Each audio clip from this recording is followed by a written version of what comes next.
Que la paz de Dios sea con todos ustedes. Qué bendición poder reunirnos, poder estar de nuevo este año con las fuerzas renovadas, con el ánimo renovado pronto para iniciar este año esta serie acerca de la iglesia en casa, que es poner en práctica todo lo que consideramos el año pasado acerca de todas las cosas que Jesús mandó guardar a sus discípulos. Todo el año, gracias a Dios, Él nos permitió ver las 260 cosas que mandó guardar a sus discípulos. Y en la iglesia en casa se concentra el lugar en donde podemos poner en práctica todos los mandamientos de Cristo. La iglesia fue diseñada por Dios para cumplir la gran comisión de nuestro Señor Jesucristo. Él dijo, donde 2 o 3 están congregados en su nombre, allí estoy yo en medio de ellos. Entonces, lo que vamos a ver a partir de este día acerca de la iglesia en casa, pues tiene que ver con poner en práctica los mandamientos de Cristo, llevarlos a la práctica, porque de esta manera es como se puede y se debe extender el evangelio de Cristo y el reino de Dios a todas las naciones de la tierra, a través de las casas, como fue en el primer siglo, que se expandió por todo el imperio romano y no había un solo lugar que le pudieran llamar centro cristiano o templo, porque era en las casas y de esa forma se multiplicó. Pero vamos a ver desde el principio. Ahora sí que vamos a hacer un análisis profundo de lo que dice la Biblia desde el principio. Y el primer tema que vamos a ver es este. Es derribando la barrera babilónica, rompiendo la barrera babilónica.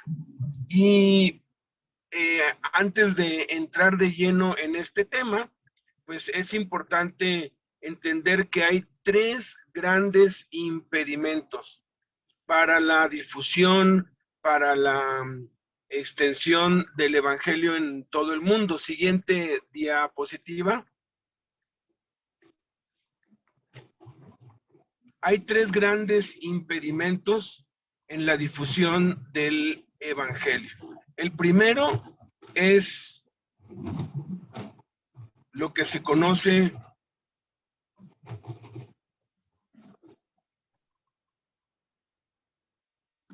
como el clericalismo. Esto es no entender el liderazgo. Con todo lo que hemos visto ya de los mandamientos de Cristo, pues ya tenemos más que claro, ¿verdad? Que el clericalismo no es la voluntad de Dios, no es el método de Cristo. Todos somos reyes y sacerdotes, todos somos ministros del Señor. El segundo gran impedimento son las deficiencias neumatológicas, esto es, no entender la obra, manifestación y ministerio del Espíritu Santo. Y el tercer grande impedimento es la construcción de edificios. En esta enseñanza aprenderemos cómo superar este impulso indomable y desenfrenado de construcción, de construir edificios, de edificar templos. Vamos a ver primero la letra A, el inciso A, y es la barrera babilónica. Miren, ¿qué es la barrera babilónica? Creo que ya te escuches, Alberto. ¿Quieres aprovechar o sigo? No, otra vez No, tú okay. Sigue. Ok, hasta que llegues tú Sí. sigue lo demás. Sí, ¿Sí? órale. Ok. Número 1, trasfondo de Babel. En Génesis 9:1-7, permítanme tantito, déjenme poner el tiempo para no pasarnos. Ahora sí. Miren, vamos a ver el primero. Es el trasfondo de Babel. En Génesis 9:1-7 dice, bendijo Dios a Noé y a sus hijos y les dijo, fructificad y multiplicaos y llenad la tierra, mas vosotros fructificad y multiplicaos, procread abundantemente en la tierra y multiplicaos en ella.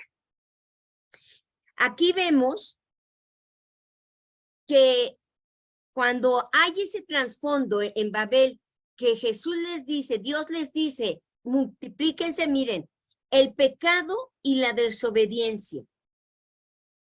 Los descendientes de Sem y Jafet fueron bendecidos. Cam y sus descendientes, que son los cananitas, fueron maldecidos. Lo recordamos en Génesis 9:22 al 24, dice, y Cam, padre de Canaán, vio la desnudez de su padre y lo dijo a sus dos hermanos que estaban afuera, y despertó Noé de su embriaguez y supo lo que le había hecho su hijo más joven. Y le dijo, maldito seas Canaán, siervo de siervo será a sus hermanos.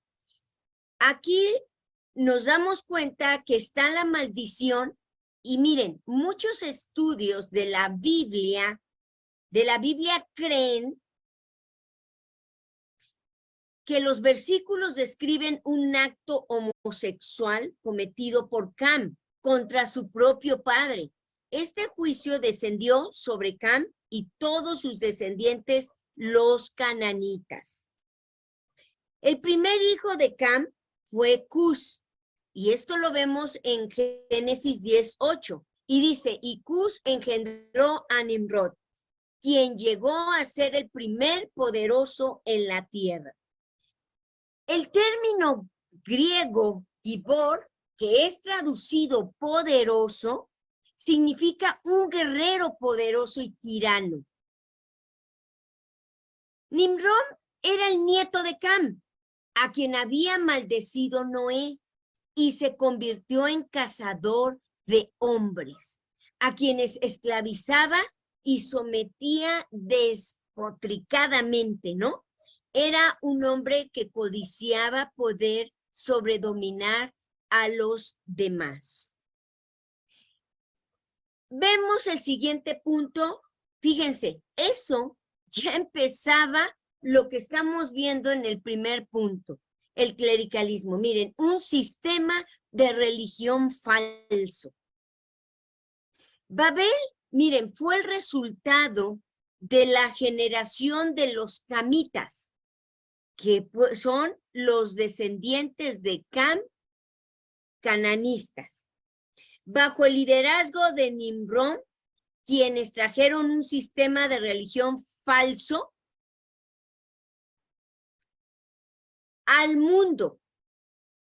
Entonces, si nos damos cuenta que fíjense, ese sistema desde el principio ya estaba dado.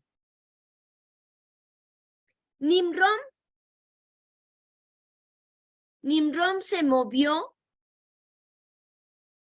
bajo la inspiración satánica y demoníaca para producir tal sustituto de lo que era algo tan real. Número 2, vamos a ver el punto 2. Babel impide el propósito de Dios. La voluntad de Dios era que su pueblo se multiplicara y se llenara toda la tierra. ¿Qué se interponía para que todo el mundo fuera hecho fructífero y cubierto con el conocimiento de Dios? Si lo estamos leyendo y nos damos cuenta que lo que estaba afectando era el factor Babel, ¿no? Esa cúspide que estaban subiendo hacia arriba para darse cuenta que estaban mal.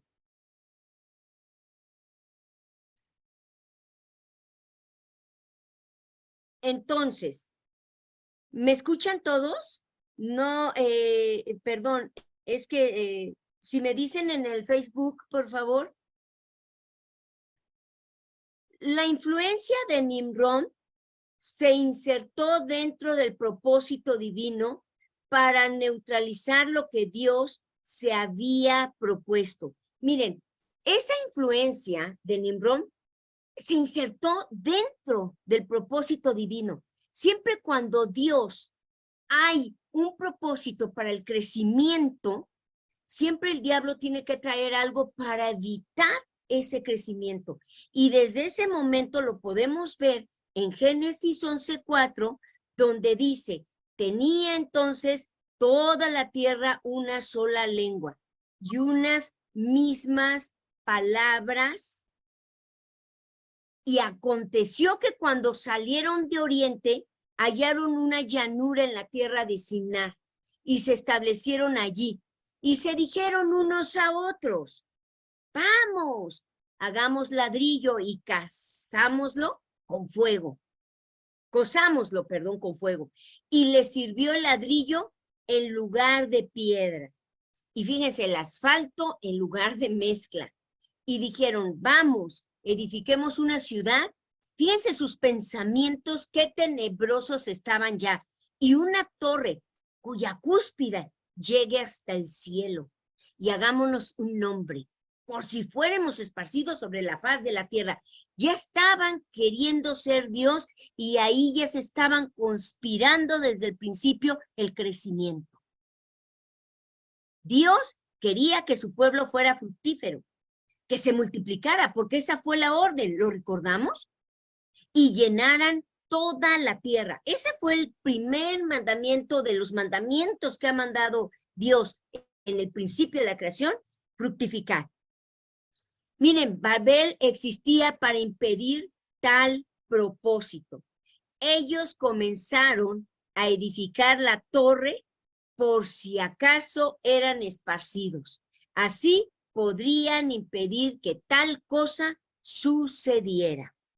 Entonces, si hacían esa torre con ese propósito, lo único que iba a suceder es que se iba a estancar, se iba a parar ese mandato que Dios había dado a todo ser humano de fructificar, hasta los animalitos, a todos. Miren, la religión de Nimrod todavía es muy prominente en el mundo y su influencia desplaza una espesa sombra sobre la iglesia cristiana. Es muy interesante lo que vamos a descubrir el día de hoy. Muy interesante porque hay 4 marcas de Babel que vemos reflejadas hasta el día de hoy. Estas 4 marcas están pero incrustadísimas en la iglesia.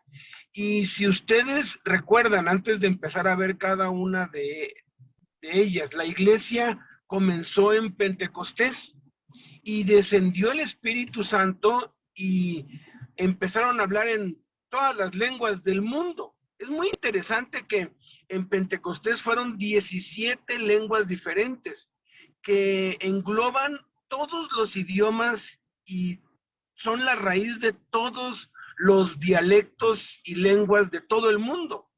En Babel había una sola lengua y se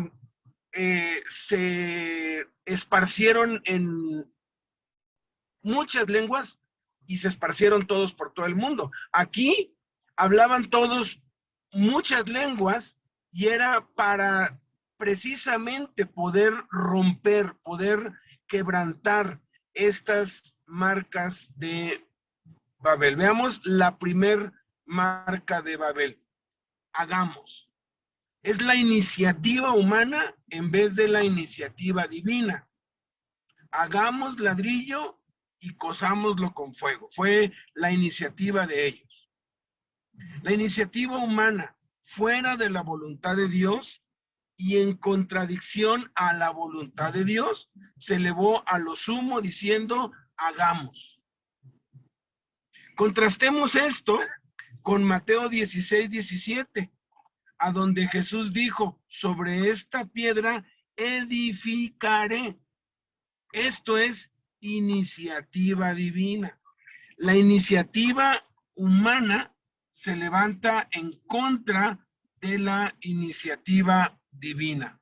Se levanta contra el propósito de Dios. La carne siempre está en contra del espíritu. La iniciativa divina complementa el propósito de Dios. La declaración de Babel es hagamos. La declaración divina es haré. Es muy diferente. Como un líder de la iglesia, ¿con quién quiere hacer alianza hoy? Una propia decisión al respecto. ¿Vamos a hacer las cosas como las mandó Jesús o las vamos a hacer como las hacen la mayoría de los cristianos hoy, que lo hacen por esta raíz que se llama Babel? El hagamos conduce a las torres de Babel modernas de hoy.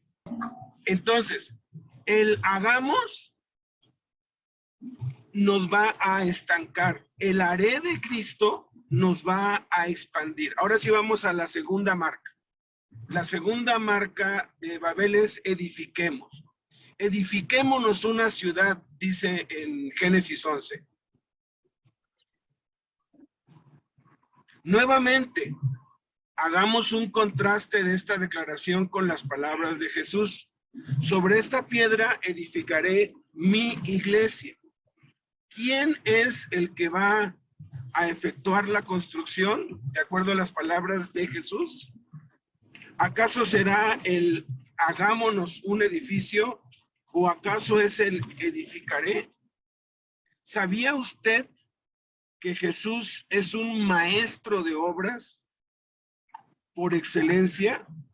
Su propósito es mundial y lo que ejecuta jamás, pero jamás será confinado a un solo lugar. Jesús es el arquitecto. El asunto babilónico será totalmente localizado, será totalmente enfocado hacia un lugar, hacia ellos mismos. El énfasis será sobre la iglesia local. De hecho, el término local no está en la Biblia. O sobre la iglesia madre, o la iglesia sede, o la iglesia central. Ninguno de esos términos o conceptos existen en todo el Nuevo Testamento. Esa es la distinción mayor y debemos ser buenos observadores y tener cuidado al respecto, porque si ustedes estudian el libro de los Hechos, podemos descubrir fácilmente que la iglesia no tenía un centro, no había sucursales. Por ejemplo, la iglesia que se estableció en Jerusalén era la iglesia en Jerusalén. Luego se empezó la obra en Antioquía y la iglesia en Antioquía no se llamó Iglesia de Jerusalén en Antioquía. Y luego la iglesia que se levantó en Filipos no era iglesia de Antioquía en Filipos. O sea, cada iglesia se fue levantando y edificando por obra del Espíritu Santo sin un control central. Hoy en día se abre una obra y la obra que posteriormente se abre se le pone el mismo nombre, ¿verdad? Porque eso es orgullo humano. Entonces es la iglesia y pues suponte que se le ponga vencedores en Cristo, ¿no? Vencedores en Cristo, Guatemala. Vencedores en Cristo, Belice. Vencedores en Cristo, Puebla. Vencedores en Cristo, Guanajuato. ¿Y qué es lo que se está haciendo? Se está centralizando y se está tomando el control de algo que únicamente Jesús debe tener el control, porque él dijo, edificaré mi iglesia, ni siquiera dijo nuestra iglesia. La iglesia es de Jesús, no nos pertenece, ni le pertenece a nadie. Continuamos. ¿Suena esto como una ambición de muchos pastores en las naciones occidentales? Por supuesto que sí. Muchos pastores hoy son Nimrods de los tiempos modernos, arrogantes en sus ambiciones locales y en sus egos, edificadores de sus propios planes y con sus voluntades contra el propósito de Dios hacia la evangelización mundial. Hay como como una oposición a que se expanda la palabra de Dios. Así que, en contraste con edifiquémonos una ciudad, edifiquémonos una torre, edifiquemos para arriba, la gran comisión es, por tanto, ir por todo el mundo, llevando el evangelio a toda criatura. El propósito de Dios es todavía: vayan y multiplíquense sobre la tierra. El espíritu babilónico es edificar hacia arriba en lugar de hacia afuera. ¿Cuál de estas dos cosas estamos haciendo hoy? Preguntémonos y contestemos. Edificadores de templos y auditorios, es lo que la inmensa mayoría hace. No es un accidente que el que Nimrod y Babel estén aún influenciando la arquitectura de las iglesias hoy. La torre de Nimrod fue llamada Sigurat, lo cual significa un memorial. Tenía 600 pies, 60 pisos de altura. Si la miramos directamente desde el cielo, su figura se vería como una cruz de Colón. Desde el norte, sur, este y oeste, 900 escalones ascendían en una escalera hacia arriba por cada lado, en línea directa desde el primer piso hasta el último de arriba. La vista de sus lados era semejante a una pirámide. Y dijeron: edifiquémonos una torre cuya cúspide llegue al cielo. Fíjense, las pirámides tienen un enfoque religioso y todas están influenciadas por Babel. ¿Por qué los líderes de la iglesia en las naciones occidentales edifican templos, auditorios y catedrales con torres o campanarios muy elevados? Observemos estas fotos. Todas son así, ¿verdad? Todas tienen como que una torre así, todo tiene una cúspide, tiene algo que va hacia arriba, que apunta hacia arriba. No sé si se habían dado cuenta, aquí hay iglesias tradicionales, bautistas, metodistas. La del lado izquierdo es una catedral de cristal, la que está en medio abajo es una muy moderna, muy nueva, un auditorio grandísimo y tiene una cúspide. Y todas son así como que alto, tienen el techo altísimo, ¿no? ¿Hay un solo versículo en toda la Biblia que nos diga que edifiquemos templos, catedrales o edificios eclesiásticos de alguna índole? No lo hay. Mucho menos aquellos con cúspides que lleguen al cielo, campanarios o torres. Si alguien conoce de algún versículo que nos diga tal cosa, haga el favor de hacérnoslo saber. En casi 40 años de estar estudiando la Biblia, y esto ya es un comentario personal mío, todavía no hemos hallado uno solo. Y hablo de no hemos hallado porque en todos estos años yo he retado a mis hermanos que están en la cárcel y les he puesto, ahora sí que les he puesto una recompensa adelante, ¿no? Les digo: miren, le voy a dar 1,000 pesos, y 1,000 pesos estamos hablando que son, hablando en dólares para que los que nos escuchan de otros países tengan la proporción más o menos. $50, estamos hablando que $100 equivale a 2,000 pesos, ¿verdad? 100 por 20, $50, ¿no? $50 dentro de una cárcel es una fortuna. Entonces yo les digo, le voy a dar 1,000 pesos a quien en la próxima semana, en el Nuevo Testamento, me encuentre un versículo, uno solo, que diga o siquiera sugiera que debemos construir un lugar para reunirnos. Así se los digo. Y no, hombre, se van emocionados y hay quienes me piden más tiempo. Y ya vi, pero no necesito más tiempo. Y escudriñele. No hay un solo versículo que siquiera sugiera o que se preste a la interpretación, porque les digo: ok, lo interpretamos, a ver si allí en, pues, figura o en símbolo, ¿no? O sea, que diga, aunque sea simbólicamente, que para hacer la iglesia tenemos que construir un lugar.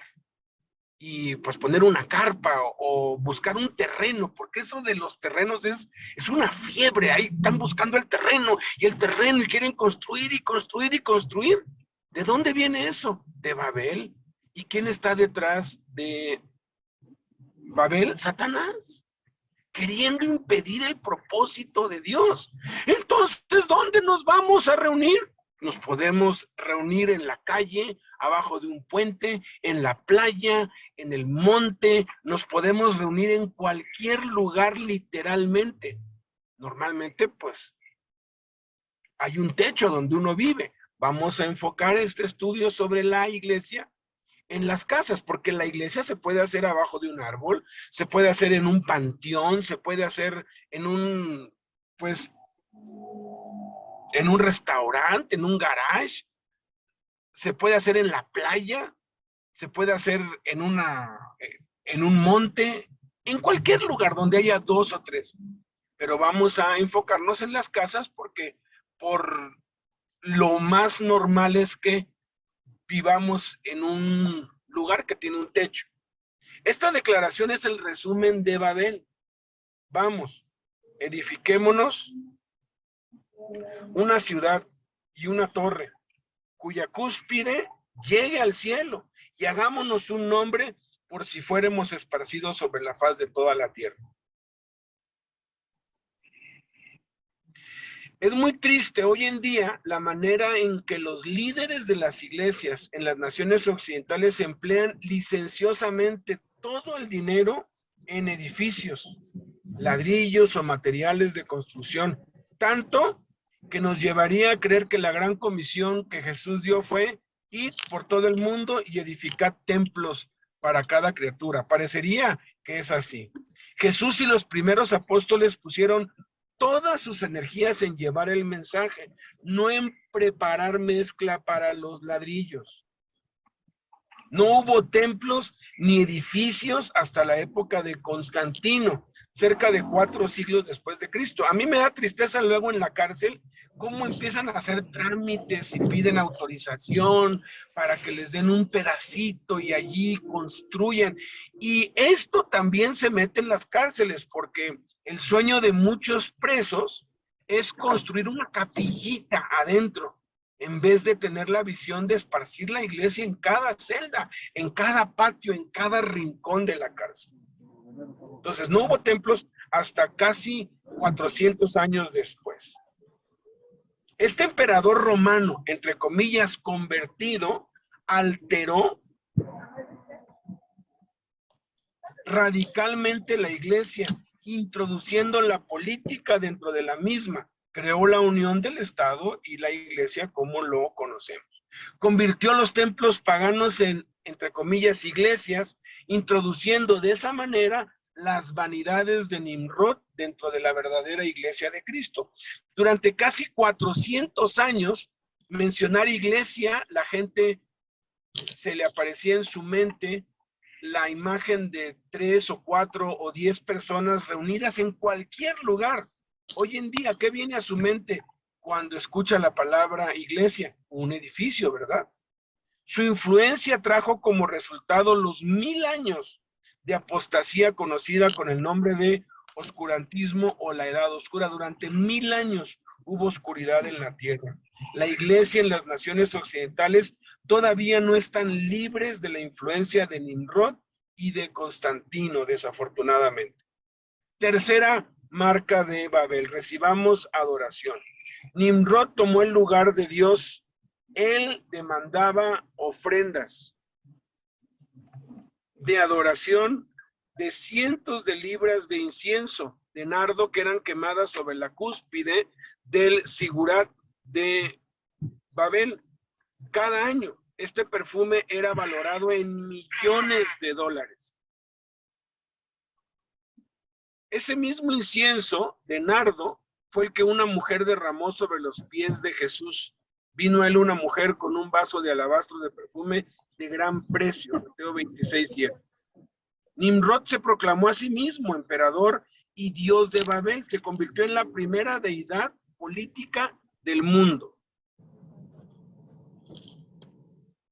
Él fue quien inició el sistema de emperadores deíficos, tal como tenemos en el emperador de Japón o al de Corea del Norte, a quienes se les adora y venera como si fueran Dios.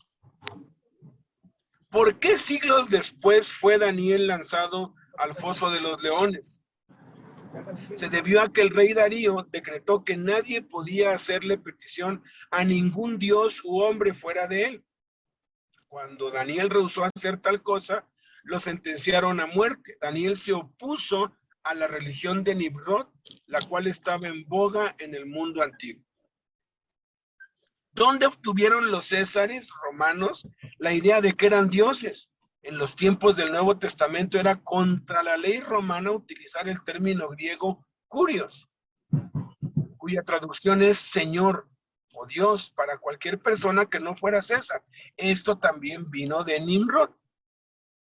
Los discípulos de la iglesia primitiva se arriesgaron a ser puestos en prisión y aún a morir al llamar a Jesús Kurios, Señor, Dios, y por eso fueron perseguidos y matados.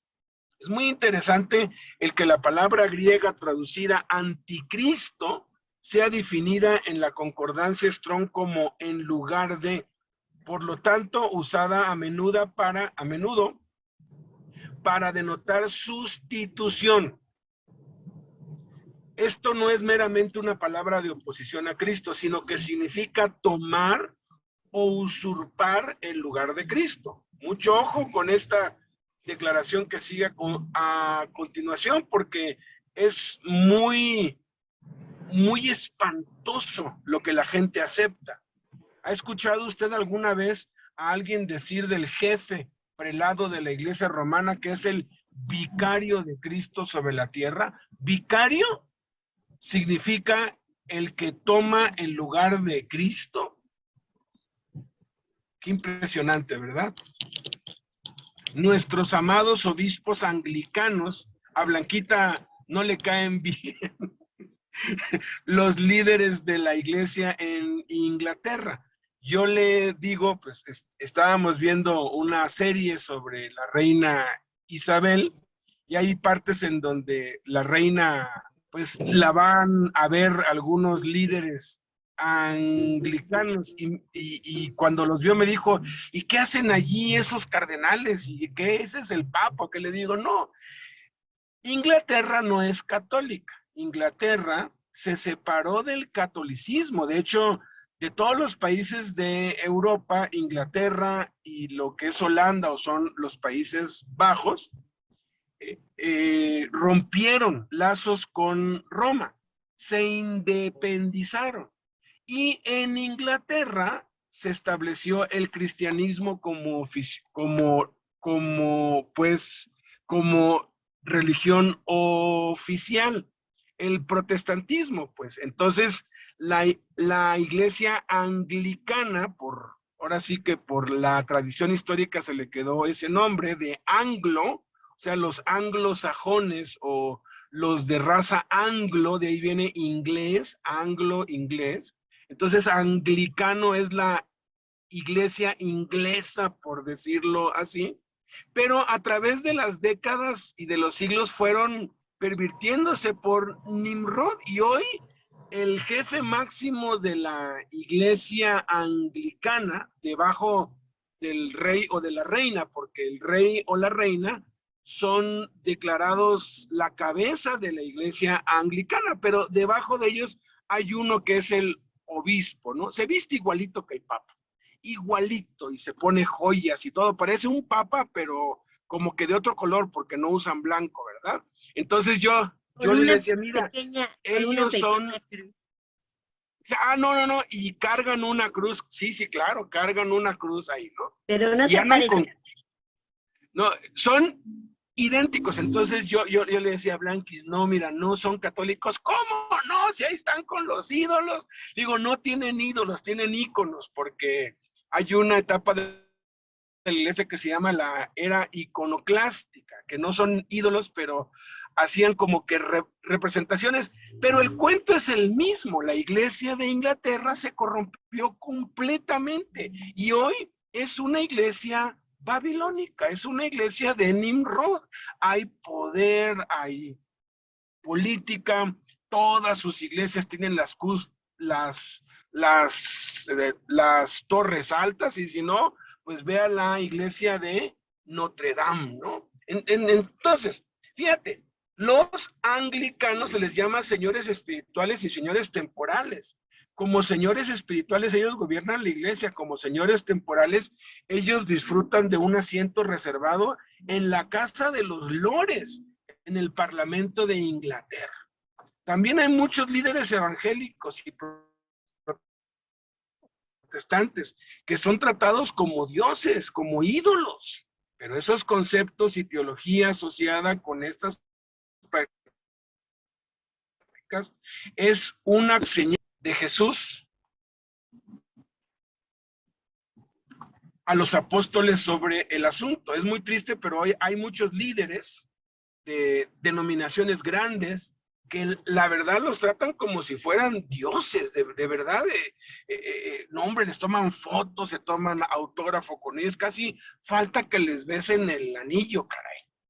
Mateo 20, 25 al 28, dice: entonces Jesús llamándolos dijo: saben que los gobernantes de las naciones se enseñorean de ellas, y los que son grandes ejercen sobre ellas potestad, mas entre ustedes no será así, sino que el que quiera hacerse grande entre ustedes será su servidor, y el que quiera ser el primero entre ustedes será su siervo, como el Hijo del Hombre no vino para ser servido, sino para servir y para dar su vida en rescate por muchos. Muy diferente al liderazgo ostentoso el día de hoy, ¿verdad?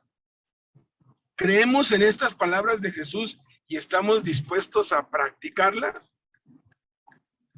Cuarta marca de Babel: hagámonos un nombre. Hagámonos un nombre por si fuéramos esparcidos. Esto no es otra cosa que denominacionalismo sectario saturado de arrogancia de la peor clase. La palabra denominar significa llamar. Esta influencia ha turbado a la iglesia desde el primer siglo.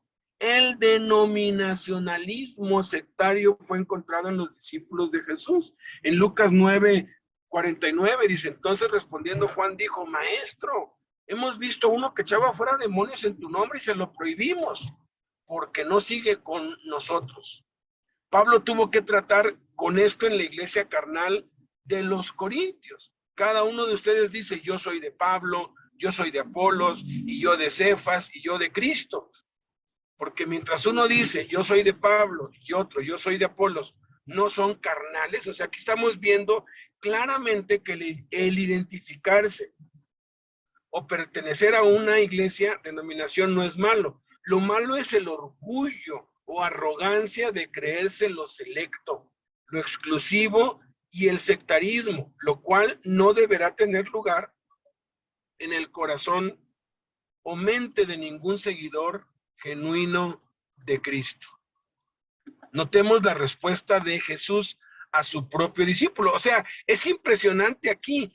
Este asunto de Babel está arraigado en la carne de todos los seres humanos, sin excepción. Lo tenemos metido hasta los huesos, es parte de la carnalidad. Y esto desde Génesis 11 ha invadido el corazón y la mente de los seres humanos en todo el mundo. Y Jesús le dice a Jacobo y a Juan: no se lo prohíban, porque el que no es contra nosotros, por nosotros es. Debemos orar y pedir a Dios: Señor, líbranos de esas barreras babilónicas del sectarismo, a pesar de si emergen de nuestra arrogancia denominacional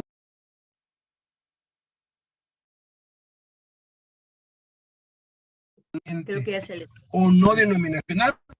Aún los que de pronto, pues decimos, no somos una religión. Yo nací en una iglesia que decía que no eran una religión. Y no somos religión. Y todas las reuniones, no somos una religión, buscamos una relación personal, pero se volvieron que los que sí lo son. Entonces, debemos orar: Señor, líbranos de la fiebre enfermiza por construir y edificar templos y auditorios, y de usar el dinero de los diezmos y ofrendas para comprar ladrillos y cemento para construir, en vez de usar el dinero de los diezmos y las ofrendas para enviar misioneros y llevar el evangelio a todo el mundo. Ahí es a donde deberíamos invertir el dinero. Señor, líbranos de exaltar a los siervos de Dios y hacerlos ídolos, y muéstranos que todos somos tus siervos. No tenemos por qué idolatrar a ningún hombre. Ok, ahora continúas. Ok, creo que ya se fue. Ir las dos llamadas de cárcel para que puedan oír, ok, porque tengo yo, no me puedo oír yo, entonces ahorita te van a entrar dos llamadas, ¿va? Ay, Beto, sí, a ver si las puedo enlazar. Adelante, ok, seguimos. Órale, Vamos dale. con la letra C. Víctor. Ok, miren, la letra C, ahora vamos con el siguiente tema. Babel continúa viviendo hasta el día de hoy. Cuando el juicio de Dios vino sobre Babel y fueron dispersados, llevaron con ellos su religión falsa.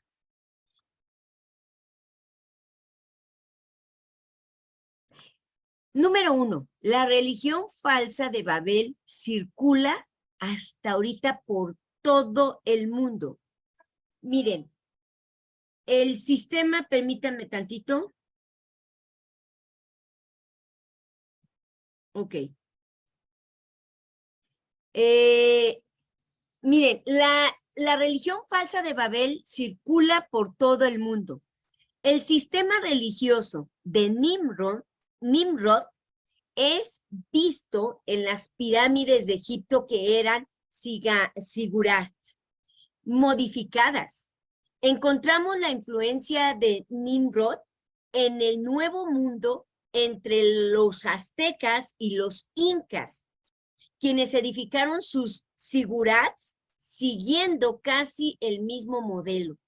Encontramos la religión de Nimrod en India, al poniente, en los templos hindúes, ¿no? En el Tíbet, Laos y Camboya, entre los budistas y etcétera. Lo podemos ver donde sea. Esta influencia religiosa antigua circuló el globo y trajo el abrazo satánico que consume la raza humana con todas las maldiciones que le acompañan. Miren, esa influencia religiosa antigua circuló en todo y trajo consigo todas las,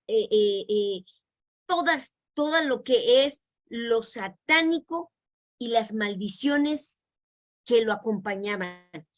Coexistiendo con Babel, los descendientes de Cam, porque ubiquemos, los descendientes, vamos con los de Cam, estaban los descendientes de Sem, ¿recuerdan? Los hijos de Noé y los descendientes de Jafet, quienes se mantuvieron fieles al verdadero conocimiento de Dios. La historia secular de los tiempos nos dice que los semitas eventualmente se levantaron contra Nimrod y lo mataron por la blasfemia de hacerse a sí mismo Dios. Número 2, Babel frustra el propósito de Dios para el evangelismo. Esto es tan importante y se los voy a volver a repetir.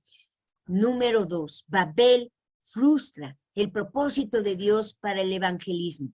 La religión de Babel pone su foco sobre la satisfacción del individuo y las expresiones religiosas egocéntricas, en oposición a la causa y punto de vista mundial que Dios tenía en su mente. Babel ha sido un obstáculo a través de los siglos para antagonizar y frustrar el propósito de Dios. Aquí lo podemos ver.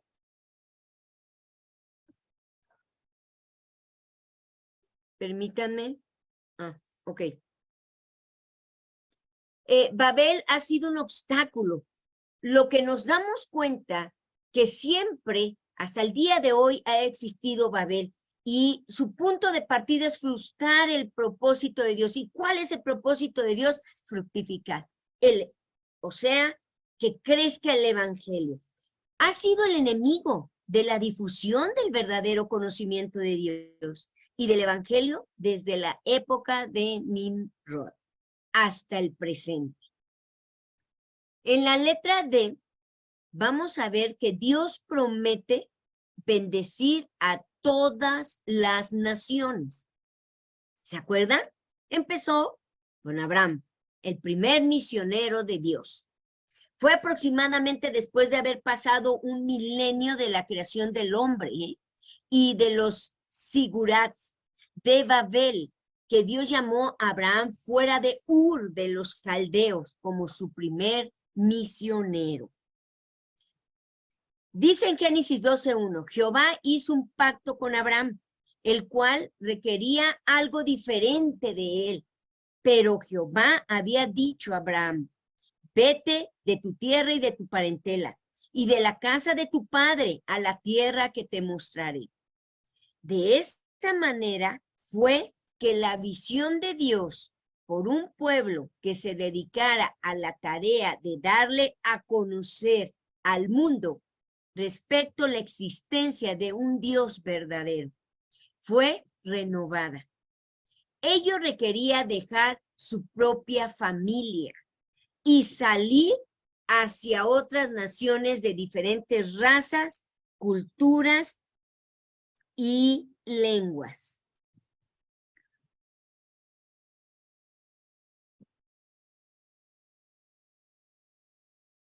Perdón, el pacto de Abraham incluía, fíjense, de diferentes razas, culturas y lenguas. Abraham vino a ser el primer misionero de Dios.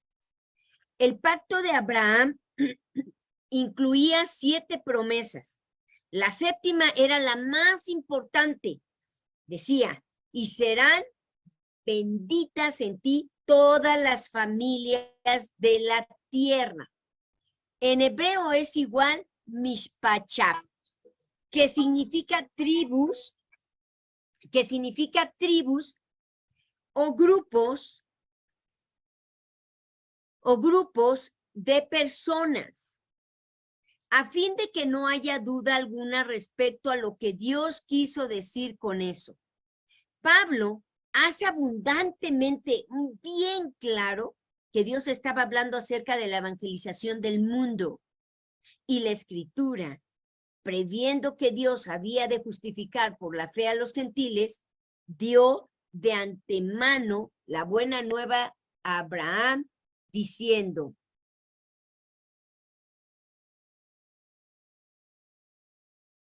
permítanme.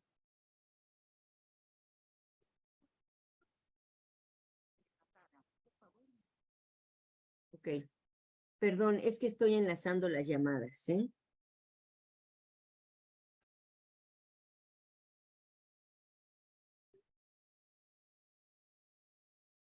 Entonces, en esto lo vemos en Gálatas 3:8. Miren, 2000 años antes de Cristo, Dios declaró a Abraham su deseo de que el mundo pagano fuera justificado y evangelizado. Fue una promesa que sería frustrada por la influencia babilónica. Edifiquemos, hagamos, por si fuéramos esparcidos. Todavía ya estaban pensando, evitando. Letra A, fracasaron en su responsabilidad. Dios había escogido a su pueblo Israel para que fuera luz de las naciones. Esto lo vemos en Isaías 42:6-7 cuando dice, ¿cumplieron ellos con ese papel? No, fracasaron miserablemente. Jehová le dijo a Abraham lo que le sucedería a su descendencia. Y lo vemos en Génesis 15:13-16. Dice, ten por ciento que tu descendencia morará en tierra ajena y será esclava allí y será oprimida 400 años. Y en la 4ª generación volverán acá. Esto sucedió exactamente como fue predicho. Jacob mudó su familia de 70 personas a Egipto en los tiempos de José. Lo recordamos, ¿no? Esto lo vemos en Génesis 46 al 26 y en Éxodo 1, 5. Moisés lo sacó de Egipto 4 siglos después. Estamos yendo y viendo la historia, cómo al pasar de los tiempos sigue la misma situación. Exactamente como Dios lo había predicho a Abraham, y pasados los 430 años, todas las huestes de Jehová salieron de la tierra de Egipto. Esto lo vemos en Éxodo 12, 41. Número 2. Israel sería un reino de sacerdotes. Cuando Israel salió de Egipto, el primer pacto que Dios les ofreció abarcaba una responsabilidad mundial. Ahora pues, si diereis oído a mi voz y guardareis mi pacto, seréis un reino de sacerdotes y gente santa. Esto lo podemos ver en la palabra de Dios, donde dice en Éxodo 19, 5 al 6. ¿Por qué necesitaba Dios una nación santa de 2.5 millones? Y lo vemos en Éxodo 12:37, de sacerdotes. Miren, la única razón sería para cumplir la promesa que le hizo a Abraham, le hizo a Isaac y le hizo a Jacob.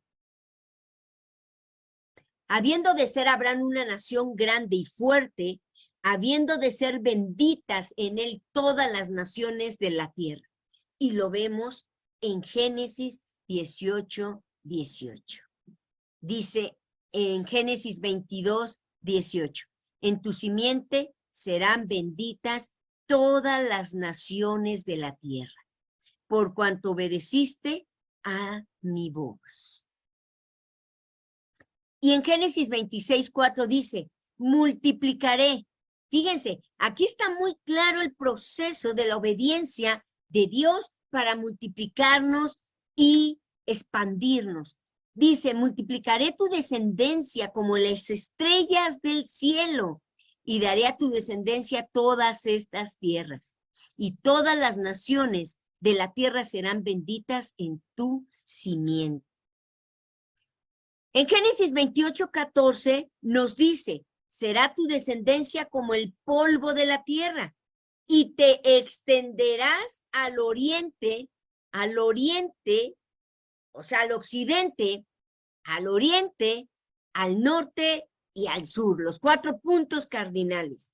Y todas las familias de la tierra serán benditas.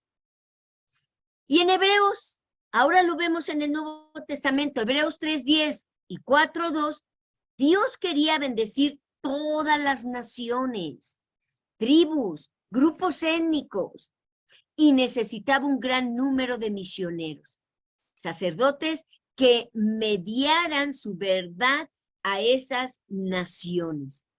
Miren, la esperanza de Dios era que Israel tuviera fe para aceptar su oferta y que cumpliera su destino. Pero tal cosa no sucedió, a causa de la cual me disgusté, dice, contra esa generación. Dice, pero no les aprovechó el oír la palabra, por no ir acompañada de fe en los que la oyeron. Letra A, 2 condiciones. El pacto.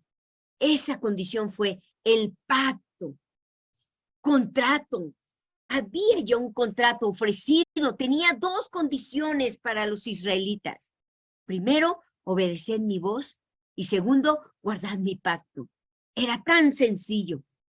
Y uno, en Éxodo 20:19 nos dice, uno solo necesita leer Éxodo 20 para ver que Israel rechazó la primera condición, obedecer su voz. ¿Se acuerdan? Y dijeron a Moisés, habla tú con nosotros y nosotros iremos, pero no hable Dios con nosotros. La voz que hablaba, la cual los que la oyeren, Oyeron, rogaron que no se les hablase más. En Hebreos 12:9. Miren, a veces Dios nos da el privilegio de poder escuchar su voz a través de hombres y mujeres temerosos de su palabra y que tienen bien claro lo que Dios quiere que hagamos, obedecer su voz y guardar su pacto. Pero a veces cuando van, los deseos empiezan a moverlos en que llega alguien invitado y te dice, oye, estás creciendo, ¿por qué no hacemos? Y te ayudo, vamos a orar para un lugar. Y se empiezan a desviar. Escuchen que el diablo así puede tardar 5 años, pero si un segundo de tu vida, de tus pensamientos tiene su atención, en 5 años está comprobado que te puede tirar. ¡Qué impresionante! Y eso fue lo que pasó con el pueblo de Israel. La voz que hablaba, la cual los que la oyeron, dice, rogaron que no se les hablase más. Al rechazar la voz de Dios, les fue imposible a esos israelitas cumplir la voluntad y propósito de Dios, a fin de que fueran su reino de sacerdotes. Lamentablemente no todos son capaces para asumir la grande responsabilidad y maravillosa responsabilidad de irnos a expandir el reino de los cielos. No importando tu casa, no importando familia, no importando absolutamente nada. Miren unos cuantos capítulos más tarde, en Éxodo 32, 15 al 19, vemos que los israelitas también violaron la segunda condición, guardad mi pacto.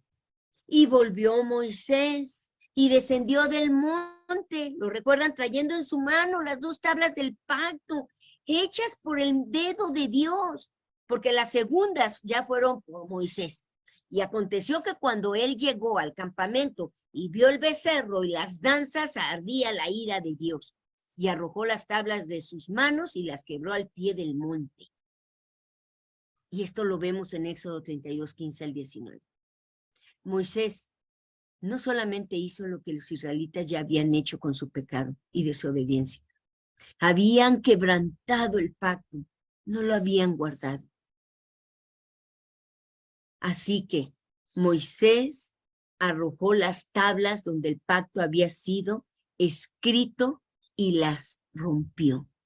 A veces, y da tanta tristeza que cuando Dios los envía, empiezan bien, pero tantito y se empiezan a desviar y a desviar y a desviar hasta que toda la gente la tienen adentro de un cajón, de 4 paredes, y es cómodo y es agradable. ¿A quién no le gusta estar cómodo y agradable? Y empiezan a sentirse felices. El pacto que hice, dice en Jeremías 31, 32, con sus padres el día que tomé su mano para sacarlos de la tierra de Egipto, porque ellos invalidaron, dice, mi pacto. Número 3, permítame tantito, por favor. Permítame que me está entrando una llamada.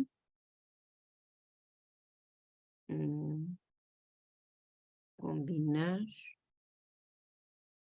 Por el momento su llamada no puede ser enlazada. Por favor. No puedo. Chin.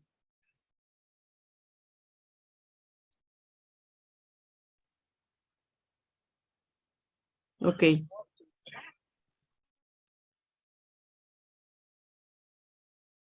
Ok.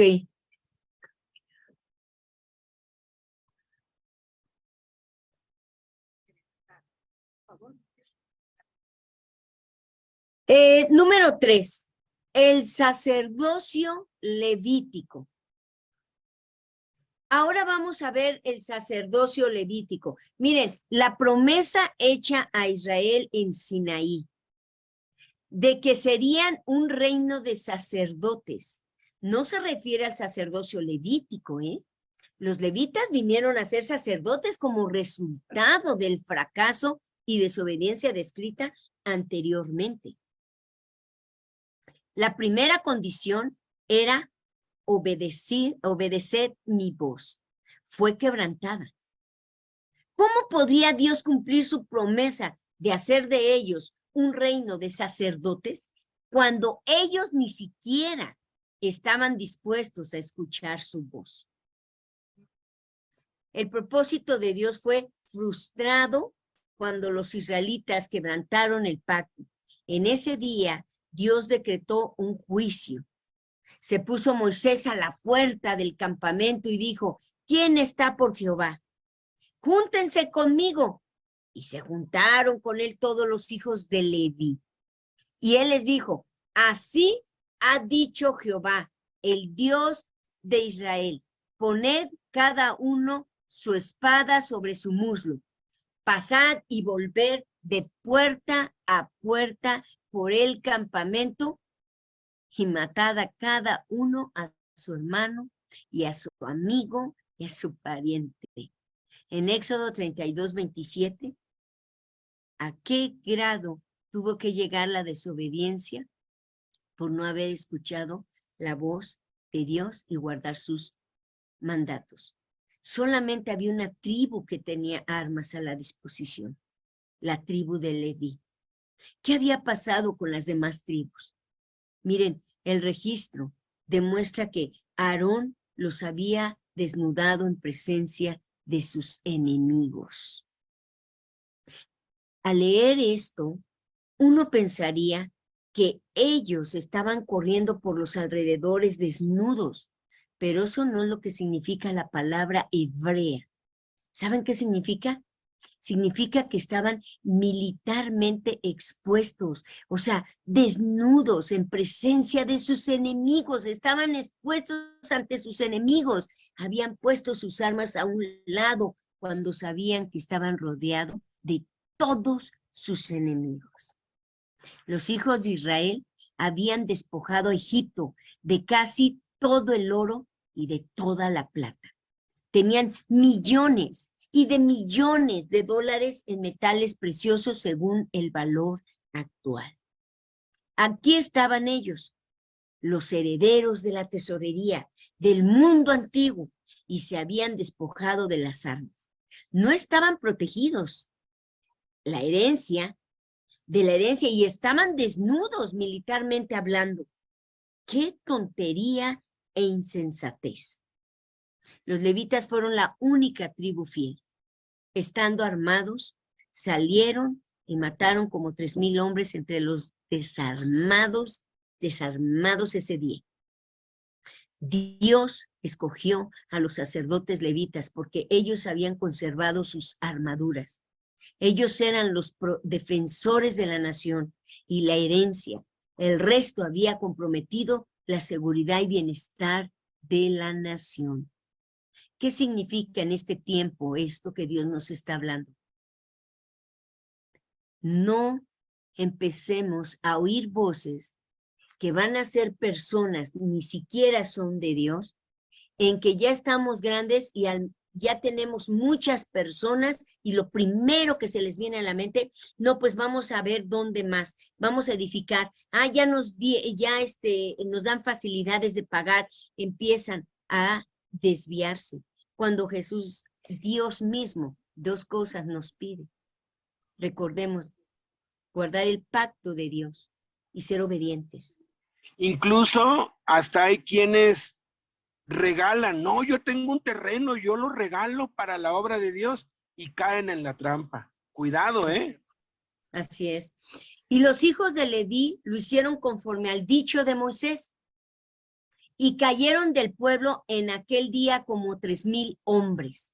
Miren, entonces Moisés dijo, hoy os habéis, o sea, entre paréntesis pusimos los levitas, consagrado a Jehová, para que él dé bendición hoy sobre vosotros. En Éxodo 32, 26 al 29, de esa manera fue que la tribu de Leví vino a ser la tribu sacerdotal. Sin embargo, el propósito de Dios para una nación sacerdotal fue retrasado por otros 15 siglos. Nada más de leerlo, ¿no se dan cuenta de tanto engaño? La mayoría del mundo ahora tendría que esperar muchas generaciones antes de conocer acerca del Dios único y verdadero. A través de la historia, los sigurats continuarían siendo construidos alrededor del mundo. Y la influencia de Nimrod aumentaría y superaría el conocimiento del único Dios verdadero. Cuando Estados Unidos estalla en bomba del evangelio, porque estaba en las escuelas, porque había un edicto donde todos los niños tenían que leer la Biblia, desde el menor hasta el mayor, era una explosión que empezaron a salir por todo el mundo. Por eso Estados Unidos se hizo grande, por los misioneros que enviaba en ese tiempo. Y adivinen, oh sorpresa, a un americano, algún alemán, quien sea, se le ocurrió, edifiquemos una carpa, cuando estaba de moda, y empezaron las carpas como circos. Y luego, no, ahora vamos a edificar un edificio. ¡Qué terrible! ¡Qué terrible! El mundo tendría que esperar por más de 1 milenio, o sea, si queremos que se sacuda el mundo, ¿cuánto tiempo tenemos que esperar? Es el momento. Por un pueblo que obedeciera la voz de Dios y guardara su pacto. Número 4, cumpliendo de la promesa. Pero cuando vino el cumplimiento del tiempo, Dios envió a su Hijo, nacido de mujer y nacido bajo la ley, para que redimiese a los que estaban bajo la ley, a fin de que recibiésemos la adopción de hijos. Esto lo vemos en Gálatas 4:4-5. Jesús vino a cumplir lo que Dios prometió a Abraham, a Isaac y a Jacob, y lo que se propuso hacer con el pueblo de Israel. Beto, te toca. Veamos por qué vino Jesús. Antes de empezar a verlo, yo sí quiero aclarar algo, porque a veces se lleva una revelación al extremo, ¿no? Y la tendencia es satanizar o condenar. ¿Es pecado reunirse en un auditorio? No. ¿Es pecado o está mal? O sea, entonces todos los que se reúnen en templos y auditorios están mal. No, yo nací en una iglesia que se reunía en un auditorio. Dios utiliza todo. El problema no es ese. El problema se encuentra en el corazón y en la raíz. Yo llegué a pensar que el lugar, el auditorio donde me reunía yo, que yo pensaba que la iglesia era esa, que había algo especial allí. Y yo oraba y le pedía a Dios, cuando mi papá y mi mamá me vengan a ver, porque yo estaba en Puebla, que acepten venir conmigo a una reunión. Y yo fantaseaba, porque yo estaba absolutamente seguro que cuando mi papá cruzara las puertas del auditorio, del santuario, de la casa de Dios, mi papá iba a convertirse, ¿no? Y lo invité y fue y entró, se durmió, se dio la aburrida de su vida, criticó todo y ahí fue la primera vez que yo dije, pero ¿por qué no le afectó? O sea, ¿por qué no lo envolvió la presencia de Dios y lo convirtió? Porque yo llegué a creer que si la gente simplemente entraba en el auditorio, porque no le llamaban templo, porque no éramos religión, pero nos decían que allí estaba la presencia de Dios y nos enseñaron que para orar teníamos que orar en el auditorio. Yo hasta me cambié de casa y me cambié a vivir cerquita de ahí para poder ir a orar todos los días. porque pues no era correcto orar en tu casa, porque tenías que orar donde estaba la presencia de Dios. Ese es el peligro terrible que hay, llegar a hacer de los edificios ídolos. Ahora, si tú estudias todos los avivamientos a nivel mundial, todos comenzaron fuera de los edificios. Te menciono nada más dos. El metodismo, por ejemplo, se extendió por todo el mundo. El que inició esto fue Juan Wesley. ¿Sabes cómo le apodaban a Juan Wesley? El predicador de las calles, porque él predicaba en las calles y los líderes de su tiempo lo condenaron, le dijeron que estaba mal, pero Dios lo empezó a usar y la influencia de Juan Wesley se extendió por todo el mundo en las calles. Pero ¿qué es lo que pasó 100 años después? Los metodistas construyeron sus templos.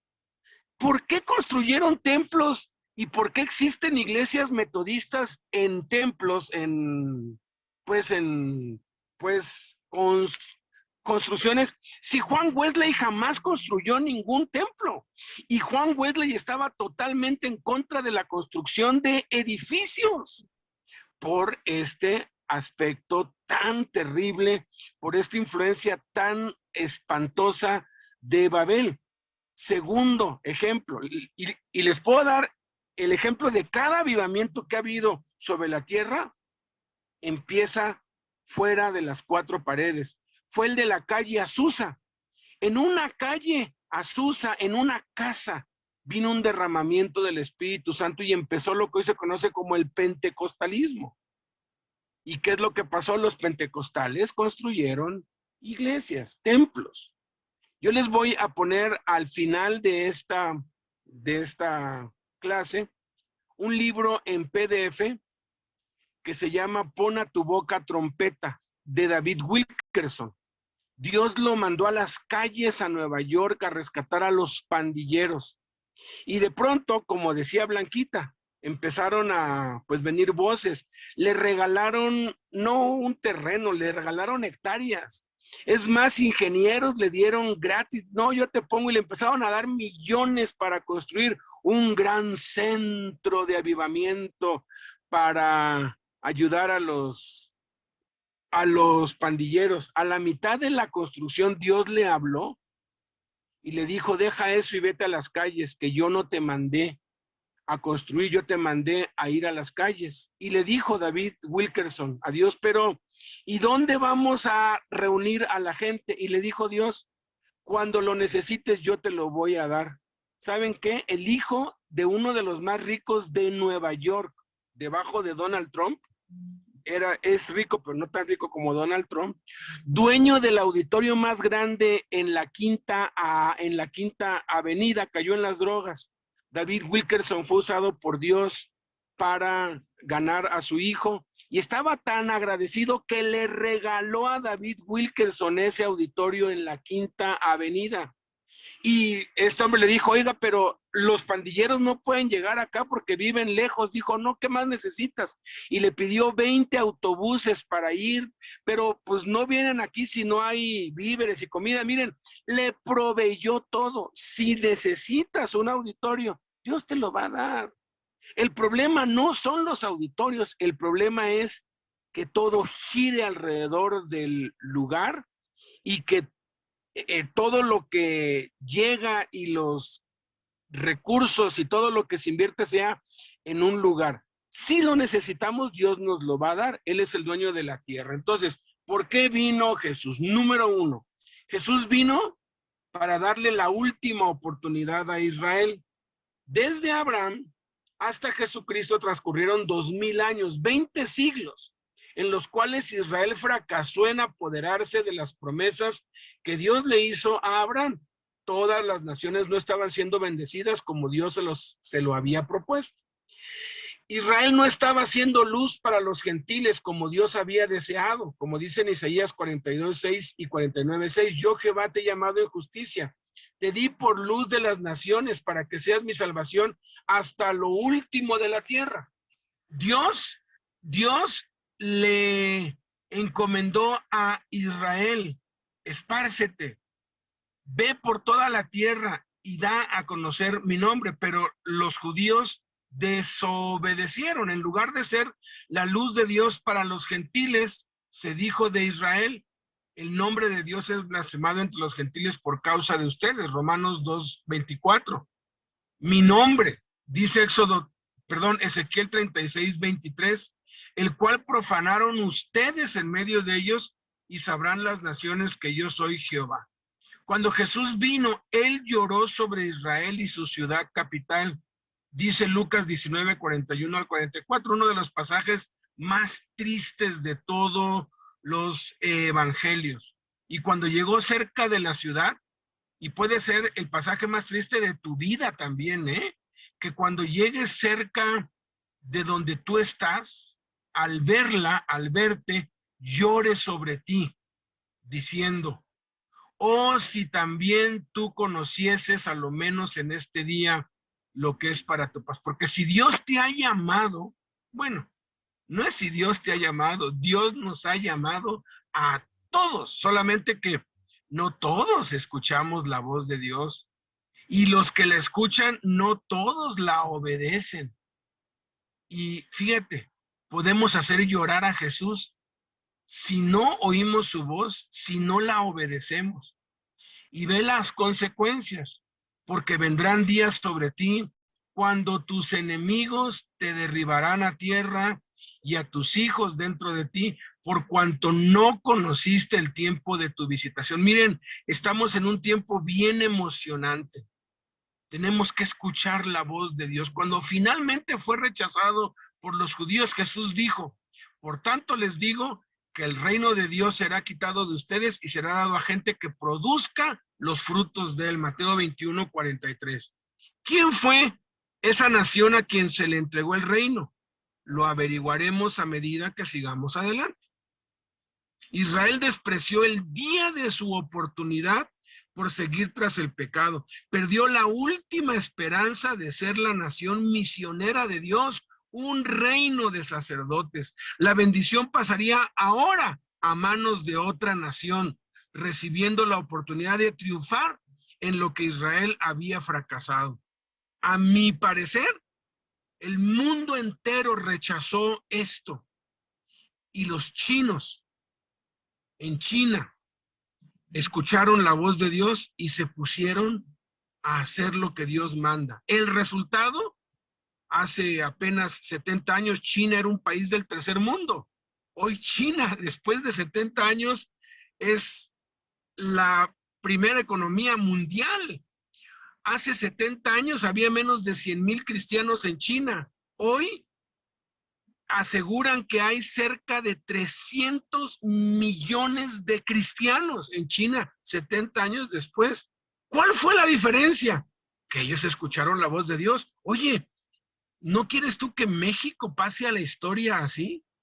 En China no empezaron todos, empezaron 2 o 3, pero esos 2 o 3 fueron contagiando a otros y les ha tomado 70 años llegar a donde están, pero 70 años van a pasar, hagamos lo que hagamos. Jesús vino para dar fin a los templos y a la construcción de templos y edificios para Dios. Gracias a Dios en China se les prohibió, ¿verdad? Pero aún hoy sigue siendo prohibido que los chinos edifiquen templos, y gracias a Dios, porque obligados, pero están haciendo lo que Dios manda. Jesús vino para quebrantar el poder del sistema religioso de Nimrod, el cual se jactaba grandemente en la construcción de monumentos religiosos. Y a unos que hablaban de que el templo estaba adornado de hermosas piedras y ofrendas votivas, en Lucas 21, 5 y 6, dijo, en cuanto a estas cosas que ven, días vendrán en que no quedará piedra sobre piedra que no sea destruida. ¡Qué impresionante! Jesús respondiendo les dijo, ¿ven estos grandes edificios? No quedará piedra sobre piedra que no sea derribada. Marcos 13:2. Había una buena razón del por qué Jesús tenía que poner fin a los templos. En Isaías 66:1 dice, Jehová dijo así, el cielo es mi trono y la tierra estrado de mis pies. ¿Dónde está la casa que me habrán de edificar? Eso lo entendieron en los Hechos. En el capítulo 7, versículo 48, dice que el Altísimo no habita en templos hechos de mano. Los edificios que hoy llaman iglesias no son la casa de Dios. Eso vino como un concepto 400 años después del inicio de la iglesia. El Dios que hizo el cielo, esto está también en Hechos, el mundo y todas las cosas que en él hay, siendo Señor del cielo y de la tierra, no habita en templos hechos por manos humanas. Yo nací en una iglesia que decía que no eran religión, pero nos enseñaban que el lugar donde nos reuníamos era la casa de Dios y allí estaba la presencia de Dios. ¡Qué error tan terrible! Y íbamos a la casa de Dios y entrábamos a la presencia de Dios, siendo que eso lo teníamos y lo tenemos dentro. Dios quería vivir en los corazones de su pueblo. Ese era su plan. Como le dijo Pablo a los Corintios, ¿no saben que son templo de Dios y que el Espíritu de Dios mora en ustedes? 1 Corintios 3:16.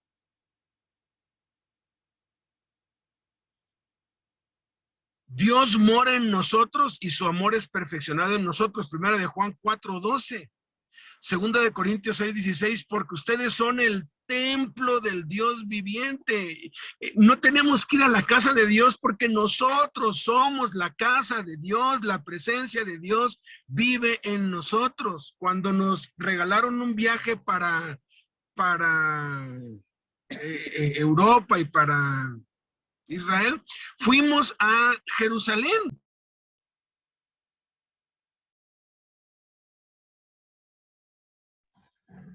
Qué tristeza ver un letrero en el muro de los lamentos que decía como en siete idiomas: guarde silencio, porque este es el único lugar en el planeta Tierra donde está la presencia de Dios. Nos quedamos viendo Blanquita y yo y dijimos, pobres judíos, tienen que viajar miles de kilómetros una vez al año para estar un día o 2 o 3 días en la presencia de Dios, porque ellos creen que la presencia de Dios nada más está en el muro de los lamentos, en esas piedras.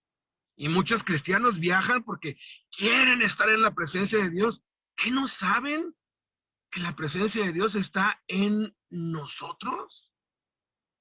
Qué tristeza nos dio, porque muchos cristianos viven así, queriendo ir a un lugar, a cierta parte para poder entrar en la presencia de Dios, cuando la Escritura dice que la presencia de Dios habita dentro de nosotros.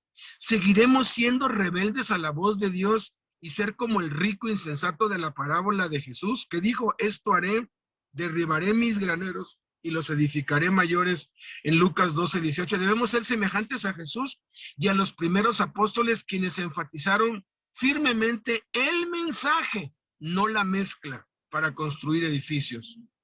El mensaje produce corazones preparados para proveerle un lugar de morada a Dios dentro de ellos. La mezcla, catedrales, templos, edificios, infla el ego de los que los construyen. Tercero, Jesús vino para bendecir a todas las naciones. Jesús vino para revivir la promesa y propósito antiguo de Dios de que todas las naciones serían benditas si conocían a Dios. Cuando Él se levantó de los muertos, dijo, toda potestad me es dada en el cielo y en la tierra. Por tanto, id, y aquí yo estoy con vosotros todos los días hasta el fin del mundo. Mateo 28:18-20. ¿Cuál fue el significado de eso? Jesús estaba renovando la comisión antigua que Dios le había dado a Noé y a sus hijos. Estaba reviviendo el llamado misionero que le hizo a Abraham y a su simiente. Por tanto, id. Bien, la iglesia fue, pero únicamente tan lejos como a Jerusalén. Desde el tiempo de Noé hasta el presente, es evidente que el problema principal del Señor ha sido encontrar personas con una visión mundial. La mayoría de nosotros, los creyentes, tenemos la actitud, yo, mi esposa, mis 2 hijos, nosotros 4 y no más. Antes de que la iglesia primitiva pudiera implementar o poner en ejecución la comisión de Jesús de ir por todo el mundo, predicar este evangelio a toda criatura, como está en Marcos 16:15, el Señor tuvo que permitir la persecución. Se necesitó de tal persecución a fin de sacar a los discípulos de sus hogares cómodos y salir a obedecer el mandato. A pesar de esto, no fueron los predicadores, los apóstoles quienes obedecieron. ¿Te habías dado cuenta de esto? Dice en Hechos 8:1, en aquel día hubo una gran persecución contra la iglesia que estaba en Jerusalén y todos fueron esparcidos por las tierras de Judea y de Samaria. Y ve lo que dice ahí, salvo los apóstoles. O sea, todos fueron esparcidos con excepción de los apóstoles. Hechos 8:1. Fue un movimiento de hermanos, de creyentes que habían aprendido de los apóstoles a todos los días en el templo y por las casas no cesar de predicar y enseñar a Jesucristo, como dice Hechos 5:42. Fue eso lo que le dio un golpe mortal a la religión falsa de Babel y lo que quebrantó la barrera babilónica. Es muy interesante que quienes rompieron la barrera babilónica, los primeros misioneros que salieron a predicar el evangelio a todo el mundo, fueron los hermanos, los creyentes y no los apóstoles. Pero los que fueron esparcidos, no los apóstoles, sino los hermanos, iban por todas partes anunciando el evangelio. Aquí están los primeros misioneros, Hechos 8:4. Número 4, Jesús vino para hacernos una nación de sacerdotes. Los apóstoles judíos no fueron más atentos a la comisión de Jesús que nosotros hoy en día. Ellos se sentaron en Jerusalén a disfrutar del avivamiento y bendiciones, como nos comentaba pues hace un rato Blanquis. Hasta el capítulo 8 de Hechos, momento en que comienza la persecución, no estaban haciendo nada con relación al propósito mundial de Dios de llevar el evangelio por todo el mundo. Finalmente, los hermanos, los creyentes, respondieron cuando la persecución los dispersó. Pedro dijo, mas ustedes son linaje escogido, real sacerdocio, nación santa, pueblo adquirido por Dios. Primera de Pedro 2:9. Exactamente lo que Dios le había prometido a los hijos de Israel en Éxodo 19, eso mismo llegamos a ser nosotros. Ustedes son real sacerdocio, o sea, reyes sacerdotes, nación santa, todo esto no condicionado como sucedió bajo el antiguo pacto, sino que fue incondicional. Y aquí vienen días, dice Jehová, esto está en Jeremías 31, del 31 al 33, en los cuales haré nuevo pacto con la casa de Israel y con la casa de Judá, no como el pacto que hice con sus padres, porque ellos invalidaron mi pacto. Daré mi ley en su mente y la escribiré en su corazón. No hay términos tales como el de clérigo o laico en la Biblia.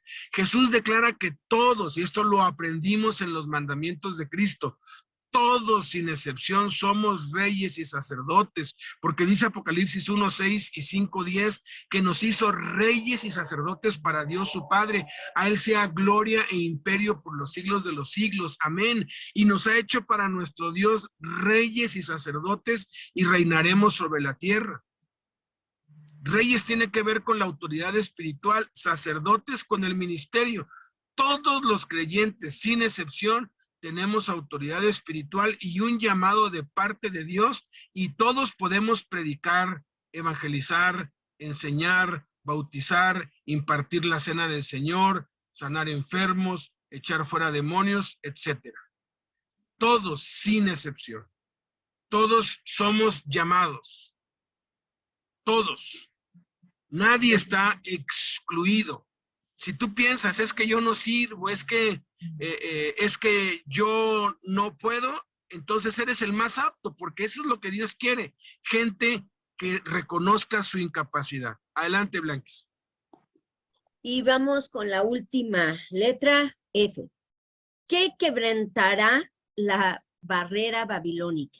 Qué impresionante. Ya está la solución. Ya vimos el problema. Y esto es de generación tras generación antiguas, de que si nos damos cuenta, siempre que había el evangelio subía y se esparcía por todo el mundo, el diablo venía a traer algo que empezara a destruir. Y otra vez y así. Esto lo podemos evitar si tenemos bien claro con nuestros hijos y los hijos de nuestros hijos, tener bien claro las generaciones venideras, se puede evitar esto. ¿Qué quebrantará la barrera babilónica? Miren, lo que quebrantó la barrera babilónica fue el descenso de Dios del cielo para confundir las lenguas de los que edificaban la torre de Babel. ¿Se acuerdan? Tuvo que venir y allí confundió Jehová el lenguaje de toda la tierra. Y ahí, desde allí, los esparció sobre la faz de toda la tierra. Ahí comenzaron todos los idiomas que tú puedas conocer y que conocemos. En Génesis 11, 6, 9. Los tuvo que esparcir. Eso fue lo que el día de Pentecostés intentó lograr. Esparcir a todos los que hablaron en nuevas lenguas por toda la tierra para que predicaran el mensaje de Cristo. Fue para romper la barrera babilónica. No fue con la intención de formar pequeños clubs de bendíceme a mí, en lugar de salir a edificar y bendecir a otros. Fue para llenarnos de poder, a fin de que saliéramos por todo el mundo y ser mártires de Jesucristo. En Hechos 1:8. Fue el acto de confundir las lenguas lo que rompió la barrera babilónica. Es el bautismo en el Espíritu Santo, tal como enseñó Jesucristo, lo que rompe esa barrera hoy. Número 1, enfocando sobre la evangelización mundial. Dios tenía el propósito de que Pentecostés fuera eso para su iglesia. Y lo vemos en Hechos 2:4. El bautismo del Espíritu deberá hacer que nosotros seamos internacionales y mundiales en nuestro pensamiento y mentalidad. El bautismo en el Espíritu Santo debe hacernos comprender que hay personas de otras naciones y lenguas que están esperando el Evangelio. Cada vez que oramos, debemos recordar el programa mundial de Dios para toda la gente, de todo linaje, lengua y pueblo y nación. Apocalipsis nos lleva al cielo y nos muestra el resultado de la época de la iglesia. Reunidos alrededor del trono, encontramos a una multitud que no se puede contar. Y cantaban un nuevo cántico diciendo: digno eres de tomar el libro y de abrir sus sellos, porque tú fuiste inmolado y con tu sangre nos has redimido para Dios de todo linaje y lengua, pueblo y nación, y nos has hecho para nuestro Dios reyes y sacerdotes, y reinaremos sobre la tierra. Apocalipsis 5, 9 al 10. Si es la voluntad de Dios que esas gentes de todo linaje, de toda lengua, de todo pueblo y de toda nación estén en el cielo, es mejor que oremos para que Él nos ayude a realizar nuestra parte en la difusión del Evangelio a alguna de esas naciones, linajes o pueblos mencionados arriba. Un enorme segmento de la población del mundo todavía espera el Evangelio. 4 billones de los 7 billones de habitantes del mundo todavía esperan que la iglesia obedezca al mandato de Cristo de ir, y lo pusimos y se puso con mayúsculas, y predicar, cooperar con el deseo de Dios de salvar a los paganos a través de la fe en Jesucristo. Hasta hace unos 200 años, la iglesia estuvo totalmente atrapada bajo esta opresión babilónica, la edad del oscurantismo que Beto habló al principio, había traído la inmersión total del propósito divino bajo el sistema religioso de Nimrod. Fue llamado cristianismo, pero en realidad era un nimrodismo. Fue un sistema político con líderes religiosos encargados de dirigir el espectáculo y lo sigue siendo para más de 1.000 millones esclavizados en el engaño de Roma. 2, dejemos de construir templos. ¿Qué hizo la iglesia en aquella época del oscurantismo? ¿Qué fue lo que hizo? Esta hizo caso omiso del mandato de evangelizar al mundo y comenzó a edificar catedrales con hermosos y altos campanarios cuyos cúspides llegaban al cielo. ¿De dónde salió eso? ¿Acaso de la gran comisión? ¿Acaso del corazón amoroso de Jesús, quien vino a buscar y a salvar lo que se había perdido? Lucas 19:10. No, salió de la religión de Nimrod, la cual esparció sus tentáculos sobre la iglesia y la maldijo. El engaño satánico de la religión falsa de Nimrod produjo la vergonzosa y grotesca venta de indulgencias para financiar la construcción de catedrales con campanarios cuyas cúspides llegaban hasta el cielo y para la santa sede en Roma, no para la gloria de Dios, como presumían, sino más bien para la vanidad carnal del hombre. No estamos en contra de que la iglesia tenga facilidades para la ejecución de su trabajo, pero sí estamos en contra de la construcción de edificios que no son esenciales, que son como la Torre de Babel, para satisfacer el ego del hombre, lo cual es una maldición pecaminosa sobre la iglesia. Dios nunca ordenó o comisionó tal obra. No hay una sola palabra de autoridad que sostenga tal cosa desde Génesis hasta Apocalipsis. Con todo, ¿en qué enfocan sus recursos, tiempos y esfuerzos la mayoría de los líderes de la iglesia hoy?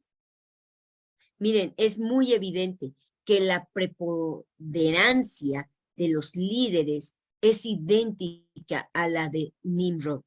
Y su misión es: hagámonos, edifiquémonos, por si fuéramos esparcidos sobre la faz de toda la tierra.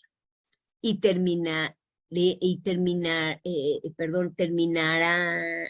terminaremos yendo por todo el mundo con el evangelio.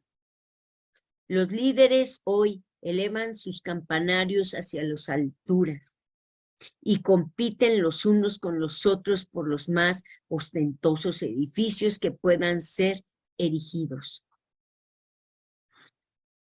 Eso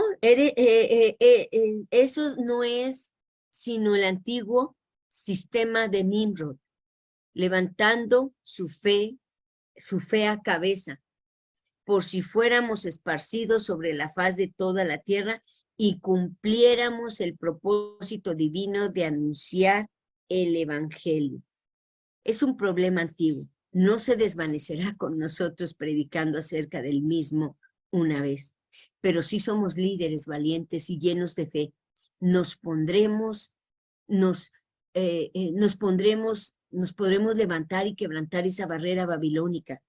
Podemos comenzar a orar contra esta y reprender esas potestades y poderes demoníacos antiguos que tienen una atadura mortal sobre las finanzas de las iglesias y rehúsan dejarla libre para la gran cosecha del mundo. 3. Volviendo a dar prioridad al uso de las finanzas. Se ha demostrado con hechos verídicos que en Estados Unidos todos los cristianos dan 3 centavos de cada $100 para la obra misionera o evangelismo. No 3 centavos de cada dólar, sino de cada $100. Esto es, el 0.03% se dedica a la obra misionera. Este es un descubrimiento triste de una iglesia mundial que está bajo la atadura de Babel. Se demostró en México que si cada cristiano dejara de consumir refrescos y comida chatarra y destinara eso a la obra misionera, habría suficiente dinero para enviar misioneros a cada país del mundo. El 40% del mundo todavía no ha escuchado el evangelio. nunca lo han escuchado y ni siquiera están dentro del alcance del evangelio en el presente. Eso es un crimen terrible. Han pasado más de 2000 años desde que Jesús les dijo a sus seguidores lo que él quería específicamente que hicieran. Y han pasado 4000 años desde que Dios le dijo a Abraham respecto a su deseo de un pueblo que fuera de bendición a todas las naciones. Han pasado 5000 años desde que Dios habló concerniente a su plan mundial, a Noé y a sus hijos. Y el mundo sin evangelizar todavía sigue esperando. Velad debidamente y no pequéis, porque algunos no conocen a Dios. Para vergüenza vuestra lo digo. Primera de Corintios 15:34 no lo dice. Si fue una vergüenza 30 años después de Pentecostés, cuando Pablo escribió esto, híjole, es una doble vergüenza, no doble. Hoy en día, de algunos todavía no tengan conocimiento de Dios. Los líderes de la iglesia de hoy tenemos decisiones que tomar sobre cuándo, dónde y cómo nos levantaremos para romper la barrera babilónica. Tenemos que hacer de esto nuestra prioridad número 1, la de predicar el evangelio, difundir este mensaje y dejar de esparcir demasiada mezcla para construir edificios o establos más grandes para acomodar a las ovejas. Las ovejas fueron creadas para pastar en los campos, no para estar encerradas en los establos. El campo es el mundo, y lo dice Mateo 13:38. Además, las ovejas en cautiverio no se reproducen. Tienen que ser llevadas por los campos para que se puedan reproducir. ¿No será esa la razón de que el 99% de los cristianos que se congregan en templos y auditorios jamás han testificado de Cristo ni ganado una sola alma para Dios? El énfasis de la Biblia es el mensaje. El énfasis del cristianismo occidental es la mezcla. Meditemos sobre esto. Y para terminar, como conclusión de todo lo que vimos, uno de los obstáculos principales hacia el evangelismo mundial es el concepto de catedrales, templos, auditorios, construcciones de edificios. Esos edificios capturan la mayoría de los recursos financieros que podrían ser utilizados para llevar el evangelio al mundo. Todos los cristianos deberíamos orar: Señor, ayúdanos a arrepentirnos de este terrible pecado contra los que no han sido evangelizados. Amén. Y terminamos con esto. El hecho de que Jesús aún vive y vive en ti y en mí. Hagamos su preciosa voluntad. Beto, ¿estás ahí? Amén. Sí, les acabo de poner tanto en los grupos de WhatsApp como ahí en un comentario en Facebook el enlace al audiolibro. Pon a tu boca trompeta. Yo lo tenía, pero pues como es pues normal, las cosas así muy buenas, casi siempre las cancelan o